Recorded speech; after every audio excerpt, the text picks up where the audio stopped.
So hello guys, চলে এসেছি আমরা নতুন একটা ভিডিও নিয়ে। আজকের ভিডিওতে আমরা ডব্লিউ.এইচ অর্ডেনের লেখা দ্য আননোন সিটিজেন এই কবিতাটা লাইন বাই লাইন আজকের এই ভিডিওতে আমরা আলোচনা করব। তাই জন্য ভিডিওটা তোমরা কিন্তু শেষ পর্যন্ত কিন্তু অবশ্যই দেখতে থাকো, এবং এই পোয়েমটা রিলেটেড যদি কারো কোথাও কোনো ডাউট থাকে অবশ্যই তোমরা কিন্তু কমেন্ট সেটা জানাতে পারো। ওকে, চলো তাহলে শুরু করা যাক। সো ফার্স্ট অফ অল দেখো এখানে টাইটেল কি রয়েছে, ডব্লিউ.এইচ অর্ডেনের লেখা the unknown citizen. Okay, so কেন এখানে ডব্লিউ.এইচ অর্ডেন দ্য আননোন সিটিজেন এই টাইটেলটা দিলেন?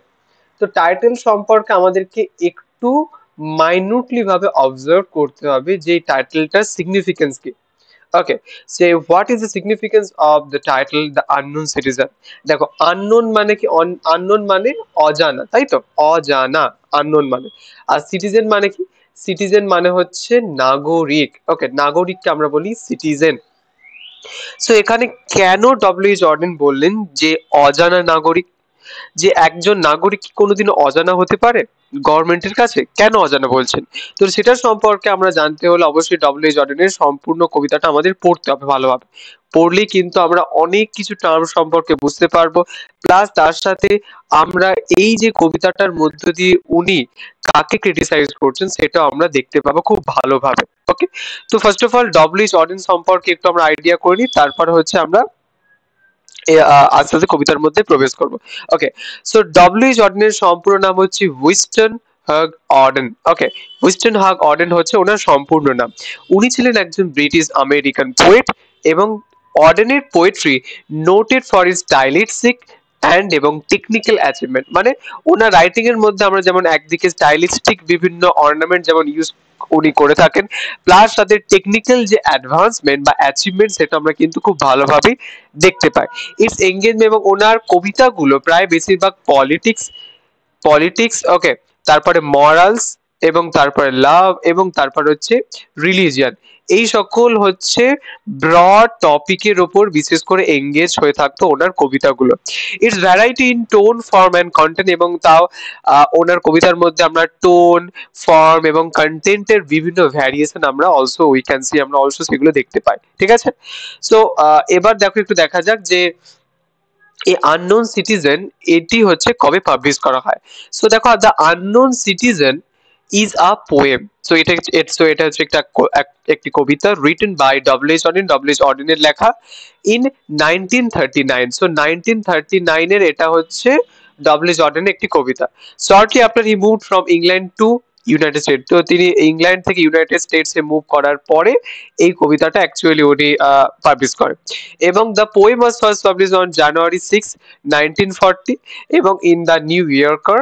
ওকে, নিউ ইয়র্কারতে এটা পাবলিশ করা হয়, and first appeared in book form in Auden's collection another time, এবং তার পরবর্তীকালে অর্ডেনের একটি কালেকশন পাবলিশ হয়, জানবে এখানে দেখতে পাচ্ছ another time। সো এখানে পরবর্তীকালে এটা রিপাবলিশড হয়। ওকে, সো রিপাবলিশড এখানে কিন্তু পরবর্তীকালে হয়। ওকে, রিপাবলিশ আমরা দেখতে পাই, রিপাবলিকেশন আমরা অবশ্যই দেখতে পাই। আচ্ছা, তারপর দেখো থিম সম্পর্কে, যে এই কবিতার মধ্যে কোন কোন বেসিক থিম বা মেজর থিম গুলো অত্যন্ত গুরুত্বপূর্ণ। যেমন ফার্স্ট অফ অল যেটা সেটা হচ্ছে অপারেশন আমরা দেখতে পাবো, তার সাথে আমরা সার্ভেলেন্স দেখতে পাবো, এবং তার সাথে হচ্ছে দ্য স্টেট দেখতে পাবো। তো এই তিনটে যেমন থিম দেখতে পাবো, তার সাথে স্ট্যান্ডার্ডাইজেশন এবং তারপরে কনফার্মেটিভ, এইগুলো থিম আমরা দেখতে পাবো। সো এইগুলো হচ্ছে major themes. Okay, major themes of the poem. So major themes of the poem, so these are the major themes of the poem.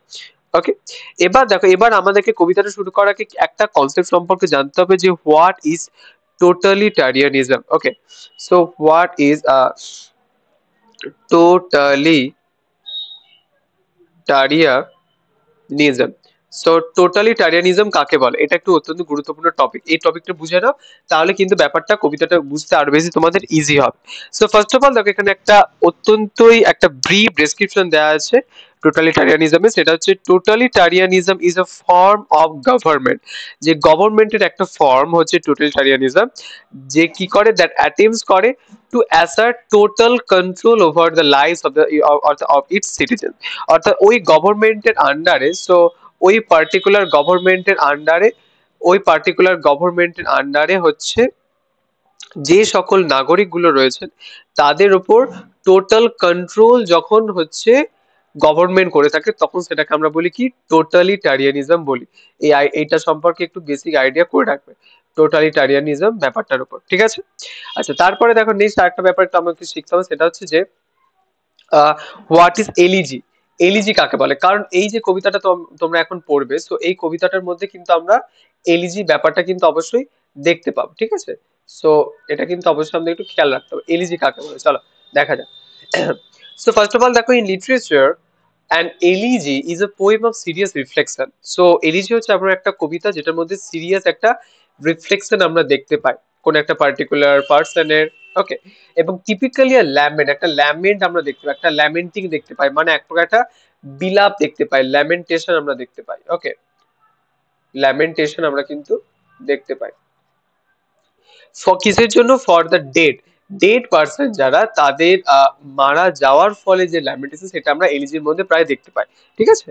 তারপরে though it can also be a broader meditation on mortality or a loss object feeling or relationship. So এটা হচ্ছে আমাদের মর্টালিটির ওপরে যেমন একটা meditation আমরা দেখতে পাই, তার সাথে লস্ট অবজেক্ট, কোন একটা অবজেক্ট তোমার কাছে থেকে হারিয়ে গেছে, সো এটার উপরে তুমি এক প্রকার একটা বিলাপ দেখতে পাও। সাপোজ তোমার ফোন যদি কোনো কারণে হারিয়ে যায়, তো তখন সেক্ষেত্রে কি হবে, তোমার মনে খুব দুঃখ আসবে, তখন তুমি ফোনের জন্য বিলাপ করবে, এটাকে আমরা বলতে পারি এলিজি।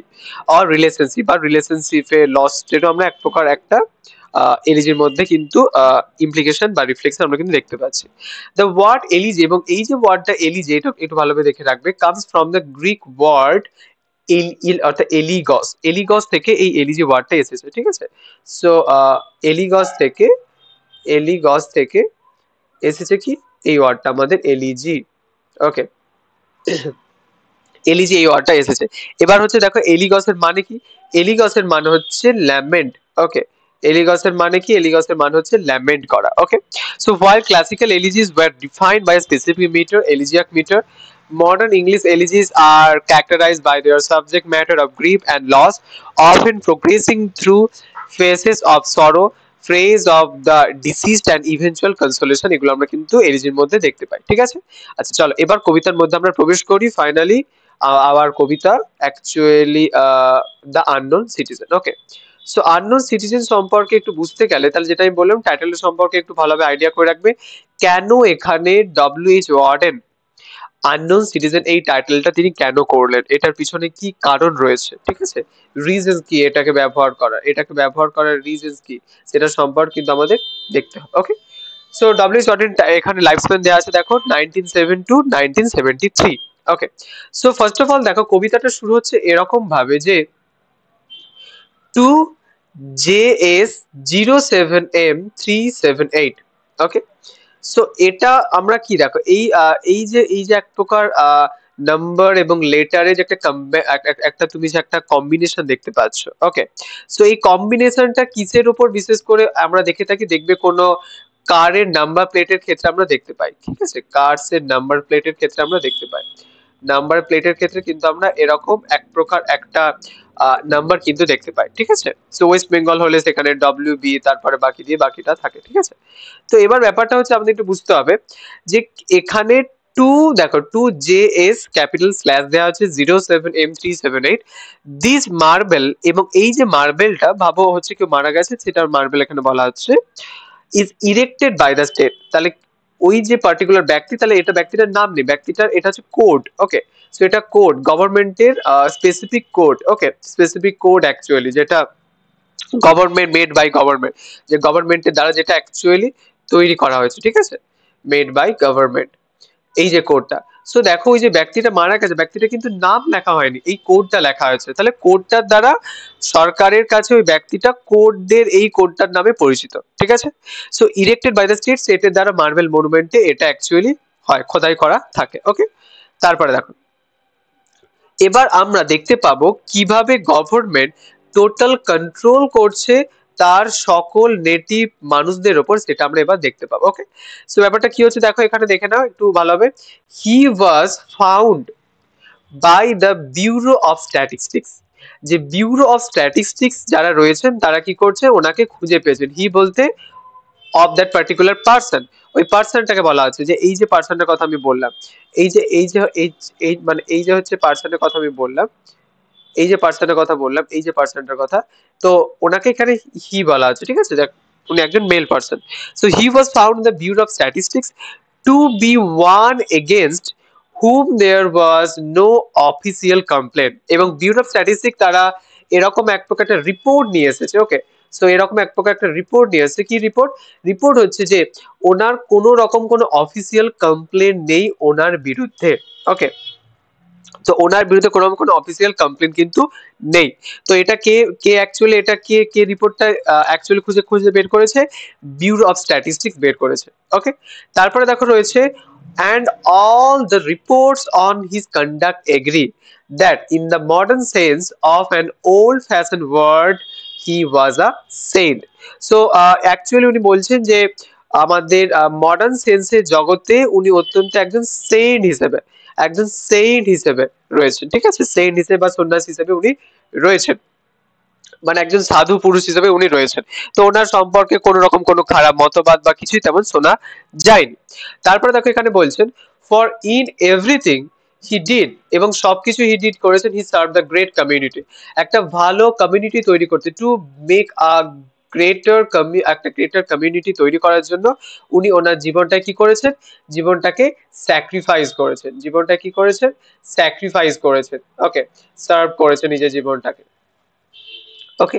আচ্ছা তারপরে দেখো এখানে রয়েছে, ওকে, তারপরে দেখো এখানে রয়েছে এক্সেপ্ট ফর দ্য ওয়ার, এবং যুদ্ধ ছাড়া till the day he retired, এবং উনি যতদিন হচ্ছে রিটায়ার না করে ওনার রিটায়ারমেন্টের আগে পর্যন্ত he work in a factory, এবং উনি একটা ফ্যাক্টরিতে কাজ করতেন। মানে বুঝতে পারছো যে সরকার কতটা পরিমাণে কন্ট্রোল করছে তার সকল সিটিজেনদের ওপর, বিশেষ করে সিটিজেনরা কি করছে না করছে, কোথায় তারা মিট করছে, তো সেগুলো সম্পর্কে আমরা আরো ডিটেলে আমরা পড়বো সেগুলো সম্পর্কে।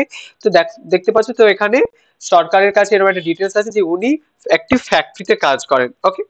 Never got tired, sorry never got fired. So fired মানে উনি কোনোদিনও ফায়ার্ড হয়নি, মানে ওনাকে কোনোদিনও সেখান থেকে বিতাড়িত করা হয়নি, ওকে। বাট স্যাটিসফাইড হিজ এমপ্লয়ার্স, কিন্তু ওনার এমপ্লয়ার্স উনি স্যাটিসফাইড করছেন, কোথায় কাজ করছেন? ফুজ মোটরস ইনকর্পোরেশন, ওকে। সো ফুজ মোটর ইনকর্পোরেশনে উনি অ্যাকচুয়ালি জব করতেন। এটা একটু ভালোভাবে করে রাখবে যে অ্যাকচুয়ালি কোথায় উনি জব করতেন, ওকে, কোথায় উনি জব করতেন। Yet he was not a scab or odd in his views. So owner view পয়েন্টে উনি কিন্তু অড বা স্ক্যাব এরকম কিন্তু নয়, মানে উনি কিন্তু সাধারণ মানুষের মতোই জেনারেল একদম, ঠিক আছে, মানে তেমন ভাবে উনি ওনার মধ্যে বিশেষ ভাবে আলাদা কোনো ভিউ পয়েন্ট উনি এস্টাবলিশ করছেন ওই সোসাইটিতে, তা কিন্তু নয়, নর্মাল নর্মাল ভিউ পয়েন্ট আমরা দেখতে পাই অন্যান্যদের মতোই। ফর হিজ ইউনিয়ন রিপোর্টস, এবং ওনার ইউনিয়ন যে রিপোর্টস রয়েছে that he paid his dues, এবং এবার ওনার ইউনিয়ন রিপোর্ট দেখো, তাহলে আগেটা আমরা বিউরো রিপোর্ট দেখতে পেলাম, এটা আবার union report. So union report কি বলছে? ইউনিয়ন রিপোর্ট বলছে যে হচ্ছে ওনার যা যা হচ্ছে ডিউ ছিল সেই ডিউ গুলো কি করছে, উনি সমস্ত কিছু ক্লিয়ার করে দিয়েছেন। সো এখানে আর কোন রকম কোনো ডিউ কিন্তু বাকি নেই ওনার। Our report on his union source it was sound, এবং ওটা দেখে একটা গুড সাউন্ড তৈরি করছে, ঠিক আছে। ইট ওয়াজ সাউন্ড মানে গুড সাউন্ড তৈরি করছে, মানে এখানে কোন রকম কোনো আহ, মানে কোন রকম কোনো হচ্ছে বিশৃঙ্খলা বা এরকম কিছু জিনিস তৈরি হচ্ছে না। তারপরে দেখো রয়েছে and our social psychology worker, দেখো তাহলে ব্যুরো হয়ে গেল, ইউনিয়ন হয়ে গেল, এবং আবার হচ্ছে সোশ্যাল সাইকোলজি ওয়ার্কার যারা, found that he was popular with his mates, এবং তিনি খুব পপুলার ছিলেন ওনার মেটসদের সাথে, মেটস মানে ওনার সঙ্গীদের সাথে, ফ্যাক্টরি মেটসদের সাথে বা ওনার হচ্ছে রুম মেটসদের সাথে বা আরো অন্যান্যদের সাথে, এবং লাইক আর ড্রিঙ্ক, এবং ওনার যে ফ্রেন্ড রয়েছে তাদের সাথে কি করতেন? ড্রিঙ্ক করতেন। সো এটা হচ্ছে, তো এই যে মেটসের কাছে উনি যে পপুলার এবং উনি ড্রিঙ্ক পান করতেন, সো এইগুলো হচ্ছে সোশ্যাল সাইকোলজি ওয়ার্কার যারা রয়েছে তারা কি করে, তারা এইগুলো যে ব্যাপারগুলোকে খুঁজে বের করার চেষ্টা করে ওই পার্টিকুলার ব্যক্তিটার সম্পর্কে, ঠিক আছে, ওই পার্টিকুলার ব্যক্তিটার সম্পর্কে, ওই পার্টিকুলার পার্সনটার সম্পর্কে, ওকে। আচ্ছা এবার ব্যাপারটা একটু আমাদেরকে পরেরটা যেতে হবে, ওকে। সো তারপরে দেখো এবার রয়েছে the press are convinced, okay. So দেখো এখানে দেখতে পাচ্ছ the press are convinced that he bought a paper every day, এবং প্রেস কি বলছে? প্রেস প্রেস কি বলছে? প্রেস বলছে যে প্রত্যেক দিন এভরিডে, এভরিডে উনি কি করেন? উনি হচ্ছে একটি করে পেপার কেন, প্রত্যেকদিন একটি করে উনি পেপার কেন। And that his reactions to advertisements were normal in every way. এবং এইভাবে ওনার যে অ্যাডভার্টাইজমেন্ট গুলো যেগুলো ছিল পেপারের মধ্যে, সেগুলো উনি খুব নর্মাল দৃষ্টিকোণ থেকেই দেখতেন, সেখানে তখন কোনো কিছু বিশ্রী মনোভাব উনি কিন্তু তৈরি করতেন না, ঠিক আছে। তারপরে দেখো রয়েছে, তারপরে দেখো এখানে এবার রয়েছে ওকে, তারপরে দেখো এবার রয়েছে যে policies taken out in his name prove that he was fully insured। এবং বিভিন্ন রকম পলিসি, লাইফ ইন্স্যুরেন্স হোক বা কোনো মেডিকেল ইন্স্যুরেন্স হোক, বা যে সকল পলিসিস গুলো তিনি করেছিলেন, সেই পলিসিস গুলো কি বলছে যে উনি ফুললি ইনসিওর্ড অবস্থায় রয়েছেন, ইনসিওর্ড অবস্থায় রয়েছে মানে টোটালি ইন্স্যুরেন্স উনি করেছেন। অ্যান্ড এবং হিজ হেলথ কার্ড, এবং ওনার হেলথ কার্ড শোজ দেখাচ্ছে he was in a hospital but left it cured. কিন্তু তিনি বলছেন ওনার যে হেলথ কার্ড যেটা, সেটা যে ইনফরমেশন, সেই যে ইনফরমেশনটা কি দিচ্ছে যে একবার উনি হসপিটালে ভর্তি হয়েছিলেন এবং তারপর উনি কিওর হয়ে গিয়েছিলেন, ঠিক আছে। তো আর না হলে তেমন কোনো হেলথ ইস্যুস ওনার মধ্যে কিন্তু আমরা দেখতে পাচ্ছি না। তাহলে ভাবো এই সব কিছু ডিটেলস কিন্তু সরকারের কাছে আছে। আচ্ছা, তারপরে দেখো রয়েছে both producers research and high grade living declare, মানে প্রডিউসার রিসার্চ এবং হাই গ্রেড লিভিং ডিক্লেয়ার, তারা কি করে, হি ওয়াজ ফুললি সেন্সিবল, এবং উনি অত্যন্তই সংবেদনশীল ছিলেন, মানে হি ওয়াজ ফুললি কনসাস। কিসের প্রতি কনসাস ছিলেন? About the advantages of the instalment plan, মানে যে ইনস্টলমেন্ট প্ল্যান গুলো ছিল সেই প্ল্যানের প্রতি অত্যন্ত উনি কনসাস ছিলেন, ঠিক আছে। কারণ ইনস্টলমেন্ট প্ল্যান গুলো যদি উনি এ করেন, মানে অ্যাকচুয়ালি পারসিউ করেন বা পারসিভ করেন, বা উনি যদি সেগুলোকে অ্যাকসেপ্ট করেন, তাহলে কি হবে, এক্সট্রা ইনকাম কার হবে, ওই ইন্স্যুরেন্স পলিসির গুলো হবে বা ইনস্টলমেন্ট পলিসি তাদের অ্যাকচুয়ালি হবে, সেগুলোকে বলা হচ্ছে, ঠিক আছে। তারপরে দেখো বলা হচ্ছে and had everything necessary to the modern man. তো একজন মডার্ন ম্যান হতে গেলে ওনার যা যা প্রয়োজন, সেই সমস্ত প্রয়োজন কিন্তু উনি মিটিয়েছেন। অর্থাৎ উনি নিজেকে একজন modern, try to become a modern man, okay, become a modern man উনি কিন্তু হতে চাচ্ছেন, okay, try to become a modern man উনি কিন্তু হতে চাচ্ছেন। তাই জন্য যা যা নেসেসারি জিনিস লাগে সেগুলো তিনি করেন। যেমন হচ্ছে suppose a phonograph, radio, a car and এবং ফ্রিজিডেয়ার, our researchers, so these are the necessary আমরা বলতে পারি accessories which are very much important only to become a modern man। একটা মডার্ন ম্যান হতে গেলে these are the very important necessary accessories, okay, in our modern days। Our researchers into public opinion are content, এবং আমাদের researcher যারা রয়েছেন public ওপিনিয়নে আর content, that he held the proper opinions for the time of year, যে বছরের একদম প্রত্যেকটা সময় উনি কিন্তু প্রপার যে ওপিনিয়ন উনি কিন্তু নেন, ঠিক আছে। মানে ওনার যেটা নেওয়া কর্তব্য সেটা কিন্তু উনি নেন, সেখানে কিন্তু কোনো ঘাটতি কিন্তু আমরা দেখতে পাচ্ছি না। আচ্ছা, তারপরে দেখো এবার এখানে রয়েছে when there was peace, এবং যখন শান্তি থাকে he was for peace, এবং তিনিও শান্তিপূর্ণভাবে থাকেন, পিসফুল থাকেন। when there was war he went, এবং যখন যুদ্ধ শুরু হয়েছে তখন তিনিও যুদ্ধের জন্য বেরিয়ে পড়েন, ঠিক আছে। সো যখন শান্ত থাকে পরিবেশ তখন উনিও একদম টোটালি পিসফুল থাকেন, এবং যখন যুদ্ধের ভয়াবহ পরিবেশ সৃষ্টি হয়, হরিবল যখন পরিবেশ সৃষ্টি হয়, তখন কিন্তু উনিও যুদ্ধের মধ্যে প্রবেশ করেন, ওকে। আচ্ছা, তারপরে দেখো এবার রয়েছে যে হি ওয়াজ ম্যারিড, এবং উনি বিবাহ করেছিলেন, এবং added 5 children to the population, অর্থাৎ পপুলেশনে 5খানা চিলড্রেনকে, 5 চিলড্রেনকে উনি কি করেছিলেন, ইনক্লুড করেছিলেন, ঠিক আছে। 5খানা ছিলেন, মানে ওনার 5টি সন্তান ছিল। হুইচ আওয়ার ইউজেনিস্ট সেজ, এবং আমাদের ইউজেনিস্ট বলছে, কি বলছে eugenist says, was the right number for a parent of high মানে অফ হিজ জেনারেশন, মানে ওনার জেনারেশনের জন্য এটা রাইট নাম্বার, এই 5টি সন্তান কে ওনার পপুলেশনের মধ্যে, মানে ওয়ার্ল্ডের পপুলেশনের মধ্যে যে ইনক্লুড করছে, এটা কিন্তু একদম রাইট নাম্বার, ঠিক আছে। অ্যান্ড আওয়ার টিচার্স, এবং আমাদের teachers report that he never interfere with their education, এবং টিচার্সদের রিপোর্ট দেখো, আবার একটা রিপোর্ট, টিচার্সদের own report, academic report also you can say, ঠিক আছে, একাডেমিক রিপোর্ট বলতে পারো, একাডেমিক রিপোর্ট বলতে পারো। সো একাডেমিক রিপোর্টে আমরা কিন্তু দেখতে পাচ্ছি কি, ওকে, সো ওনার একাডেমিক রিপোর্টে আমরা যেটা দেখতে পাচ্ছি যে উনি কিন্তু কোনো রকম কোনো ইন্টারফেয়ার দেখাননি আমাদের এডুকেশন সিস্টেমের ওপর, ঠিক আছে। মানে এডুকেশন সিস্টেমের পর উনি কিন্তু তেমন কোনো ওনার ইন্টারফেয়ার কিন্তু দেখাননি। এবার দেখো লাস্ট দুটো লাইন ভেরি ভেরি ইম্পর্টেন্ট, এটা অবশ্যই কিন্তু তোমরা তোমাদের অ্যান্সারের মধ্যে অবশ্যই ইনক্লুড করবে, বা লাস্ট দুটো লাইন অবশ্যই কিন্তু খুব ভালোভাবে কিন্তু করে রাখবে, ভেরি ভেরি ইম্পর্টেন্ট। লাস্ট দুটো লাইন কি বলছে, ওয়াজ হি ফ্রি সে কি মুক্ত? ওয়াজ হি হ্যাপি? সে কি খুশি? দ্য কোয়েশ্চেন ইজ অ্যাবসার্ড, এবং কোয়েশ্চেনটা অ্যাবসার্ড। মানে এই সরকার এত কিছু, মানে এত সবকিছু জিনিসকে কন্ট্রোল করছে, কিন্তু একটা কথা ওনাকে জিজ্ঞেস করা যে তুমি কি মুক্ত, তুমি কি খুশি, কিন্তু কোনো অ্যান্সার পাওয়া যাচ্ছে না। Had anything been wrong we should certainly have heard, এবং বলছে যদি আমরা কোনো কিছু জিনিস রং হয় তাহলে অবশ্যই আমরা শুনে থাকবো আমরা। তো এখানে এক প্রকার এই জন্য আননোন সিটিজেন ব্যবহার করে যে সরকার ওই পার্টিকুলার ব্যক্তিটার সম্পর্কে সমস্ত কিছু আইডিয়া করে রাখছে, বাট কিন্তু ওই ব্যক্তিটি আদৌ কি ফ্রিডম পাচ্ছে, না হচ্ছে হ্যাপি আছে না নেই, এই সব কিছু ব্যাপারগুলো কিন্তু সরকার দেখছে না। তো সেই জন্য উনি বলছেন যে ওয়াজ হি ফ্রি, ওয়াজ হি হ্যাপি, এই জন্য লাস্ট দুটো লাইনের মধ্যে দিয়ে এরকম একটা প্রশ্ন ডব্লিউ জর্ডেন করছেন।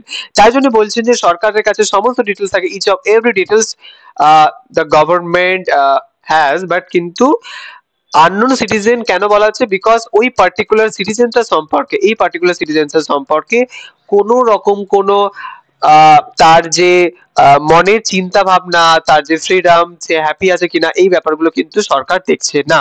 তাই জন্য বলা হচ্ছে আননোন সিটিজেন, যে এতগুলো ইনফরমেশন থাকা সত্ত্বেও কিন্তু সরকারের কাছে ওই ব্যক্তিটা আননোন। ওকে, সো এইভাবে আননোন সিটিজেনের মধ্যে দিয়ে ডব্লিউ জর্ডেন অ্যাকচুয়ালি টোটালিটারিয়ান যে সিস্টেম, সেই টোটালিটারিয়ান সিস্টেমকে অ্যাকচুয়ালি উনি কি করছেন? ক্রিটিসাইজ করছেন টোটালিটারিয়ান অর্থাৎ সিস্টেমকে।